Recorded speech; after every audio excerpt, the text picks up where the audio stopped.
عید الاضحیٰ آتے ہی ملک بھر کی طرح ڈیرہ مراد جمالی میں بھی مویشی منڈی سج گئی۔ ڈیرہ مراد جمالی و ملحقہ علاقوں سے عید الاضحیٰ کے موقع پر خوبصورت اور اعلیٰ نسل کے جانور مویشی منڈی میں قربانی کے لیے دیکھنے کو نظر آئے۔ دوسری جانب مویشی منڈی میں عوام کا رش تو نظر آنے لگا، مگر بیوپاری ناخوش نظر آئے۔ بیوپاریوں کا کہنا تھا کہ مہنگائی کی وجہ سے خریدار بہت کم ہو چکے ہیں۔ دوسری جانب انتظامیہ کی جانب سے بیوپاریوں اور خریداروں کے لیے مویشی منڈی میں کوئی سہولت میسر نہیں، نہ پینے کے لیے صاف اور ٹھنڈا پانی موجود ہے، نہ ہی گرمی سے بچنے کے لیے کوئی سایہ کا بندوبست۔ سخت گرمی میں عوام سمیت جانور بھی تپتی دھوپ میں کھڑے ہوئے ہیں۔ دوسری جانب ٹھیکیدار کی جانب سے فی مویشی پر 2 گنا ٹیکس بھی لیے جاتے ہیں، مگر اس کے باوجود بیوپاریوں اور خریداروں کے لیے کوئی سہولت میسر نہیں۔ مزید اس حوالے سے بیوپاریوں نے وش نیوز سے بات چیت کرتے ہوئے کہا: سہولت ہچی گڑا فگن دیرز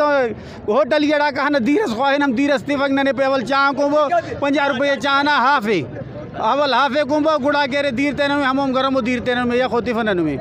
داڑ سجو دے تڑپنے چھ لوگ بالکل ذاتی ہلیں گے بس دا چھیلو سجو پیڑ پھرے تمانے چھیلو کس گرا کا اینو دا دے رائن خرچہ تینا جیباں پھر گئے ہر ہنتی خرچہ زو چھوٹار دفتر دانوک چھوٹار غلاقتا چھوٹار انار والا تولو کو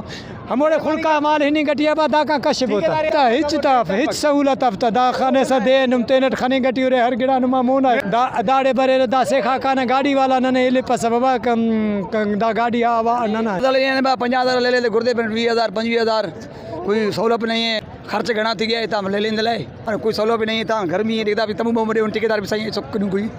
بیوپاریوں نے ضلعی انتظامیہ سے اپیل کرتے ہوئے کہا کہ سخت گرمی میں سہولیات نہ ہونے کی وجہ سے منڈی میں خریدار بہت کم ہو چکے ہیں۔ انتظامیہ کو چاہیے کہ بیوپاریوں اور خریداروں سمیت جانوروں کے لیے بھی مویشی منڈی میں سہولیات فراہم کیے جائیں تاکہ بیوپاریوں اور عوام کو جانوروں کی خرید و فروخت میں کوئی مشکلات پیش نہ آئے۔ کیمرہ مین معشوق رند کے ساتھ ریاض بلوچ، وش نیوز، نصیر آباد۔